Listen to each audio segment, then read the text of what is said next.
नमस्कार, बहुत बहुत स्वागत है आपका विंध्या टाइम्स में। मैं हूं आपके साथ स्वाति। कंट्रोल रूम परिसर में महिला परामर्श केंद्र बनाया गया है, जिसमें घरेलू विवादों का समझौता कराया जाता है। आपको बता दें, इसकी शुरुआत सन 2000 में स्वास्थ्य विभाग के द्वारा की गई थी, लेकिन कुछ दिनों बाद यह केंद्र बंद हो गया और फिर से नए सिरे से इसकी शुरुआत सन 2006 से महिला बाल विकास के द्वारा की गई, जिसके बाद इसका संचालन भी अब महिला बाल विकास के द्वारा ही किया जाता है, जिसमें मुख्य रूप से पारिवारिक समस्याओं को लेकर यह केंद्र बनाया गया था, जहां पति पत्नी से जुड़े मामलों पर सुनवाई की जाती है और समझौता कराया जाता है। जानकारी के मुताबिक महिला परामर्श केंद्र में जनवरी से लेकर अब तक 500 ऐसे मामले आए जिनमें अलगाव की स्थिति रही। वहीं मुख्य रूप से सोशल मीडिया और एकल परिवार के साथ दहेज प्रताड़ना से जुड़े मामले अत्यधिक पाए गए।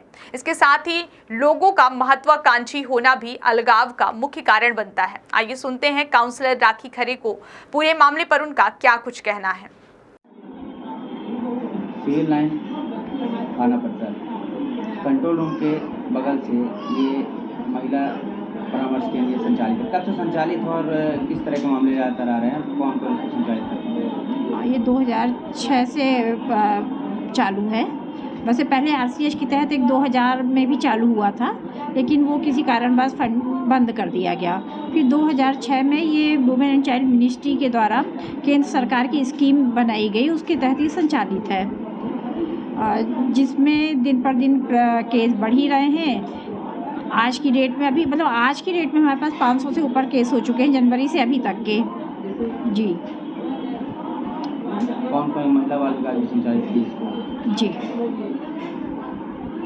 ज़्यादातर किस तरह के मामले आते हैं? यदि आवेदन की बात करें तो ज़्यादातर दहेज प्रताड़ना का ही उसमें रहता है, लेकिन काउंसलिंग के बाद उसमें कई अलग अलग चीज़ें समझ में आती हैं। जैसे कई बार तो ये होता है कि हमें सास ससुर के साथ रहना ही नहीं है, एकल परिवार बच्चे पसंद कर रहे हैं। और कई बार लोगों को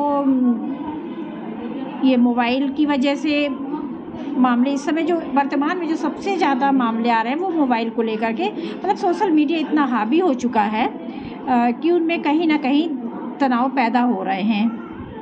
और तीसरा एक सबसे बड़ा कारण जो उभर के आ रहा है वो लोगों की महत्वाकांक्षी होना। लोगों को यदि समझ में आता है कि नहीं हमारे लायक ये नहीं है, तो तुरंत अलगाव की बात करते हैं। इसके साथ मेरा जीवन बीत ही नहीं सकता। कभी लोग कहेंगे मुझे बताया गया था कि इनके पास इतनी प्रॉपर्टी है, लेकिन शादी के बाद पता चला इसके पास कुछ भी नहीं है। तो मैडम ऐसी स्थिति में कहाँ तक सर्वाइव कर पाऊँगी? नहीं रहना। सोशल मीडिया की आपने बात की जी। मतलब देखा जाए कहीं ना कहीं ये परिवार टूटना और घर टूटने की वजह सोशल मीडिया बहुत बड़ा कारण बनता जा रहा है। जी। जी, क्या कुछ मानती हैं आप इसके? बिल्कुल सही बात है। लोग क्या है, इसके साइड इफ़ेक्ट ज़्यादा हो रहे हैं। पॉजिटिव वे में तो लोग इसको ध्यान नहीं दे पा रहे हैं, हालांकि इससे फ़ायदे भी बहुत हैं। यदि लोग चाहें तो इसका पॉजिटिव वे में उपयोग कर सकते हैं, लेकिन ऐसा लगता है जैसे लोगों के हाथ में एक बिल्कुल जीता जागता बम पकड़ा दिया गया हो। इतना ईजी हो गया है किसी से भी बातें करना, किसी को ऑनलाइन देख लेना।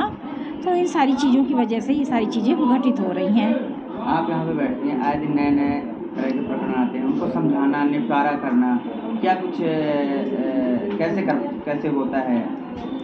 देखिए, फर्स्ट मीटिंग में तो नहीं हो पाती हैं चीज़ें सॉर्ट आउट, लेकिन जब हम 2 या 3 या 4, कभी कभी 4 या 5 सेशन भी लेने पड़ जाते हैं हमें, तो कई बार मामले अच्छे, मतलब जिसको लगता है कि असंभव है, लेकिन धीरे धीरे बात करते करते चीज़ें सॉर्ट आउट हो जाती हैं। कभी कठिनाइयों का सामना भी करना पड़ता है? बहुत ज़्यादा।